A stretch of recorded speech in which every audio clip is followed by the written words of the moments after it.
Vous arrive-t-il d'être pendant une période plus attiré vers un seul type d'aliment, par exemple plus de produits salés ou sucrés ou gras?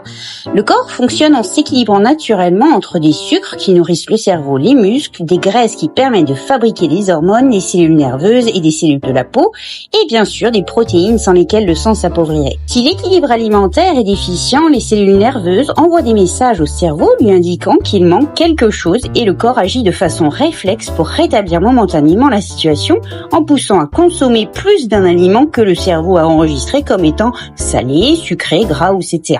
Par exemple, être attiré par le goût salé est un signe de stress chronique, d'épuisement nerveux. En fait, nos reins communiquent avec des petites glandes endocrines qu'on appelle les glandes surrénales.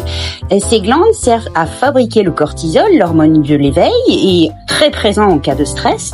Elles fabriquent aussi de l'aldostérone, une hormone qui retient le sel dans le corps. En situation de stress chronique, le cortisol finit par épuiser ces surrénales qui ne retiennent plus le sel et il y a donc perte de sodium. Et c'est pourquoi l'attirance vers tous les aliments au goût salé dure jusqu'à ce que les surrénales retrouvent un rythme normal. Seule solution au dilemme, c'est retrouver son calme, maîtriser son stress, ne pas succomber à la pression, mais ne surtout pas manger plus salé pour autant. Être attiré de façon compulsive par les aliments sucrés trouve son origine dans 3 situations. Avoir sauté un repas, manger mal ou trop vite amène à une fringale sucrée parce que le corps manque d'énergie, le fameux coup de pompe.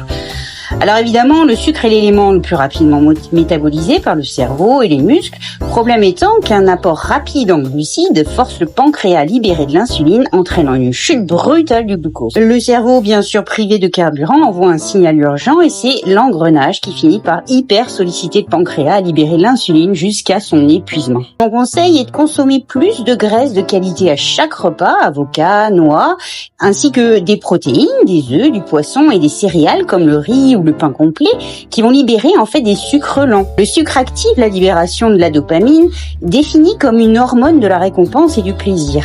Et ainsi, à chaque fois qu'on consomme du sucre, ça crée un conditionnement comportemental qui mène à retrouver ce bien-être. Mon conseil est de dissocier l'alimentation de la récompense, remplacer par exemple la satisfaction des aliments sucrés par des loisirs qui donnent aussi du plaisir, du sport, des sorties, des invitations d'amis, et puis enfin le manque de sommeil.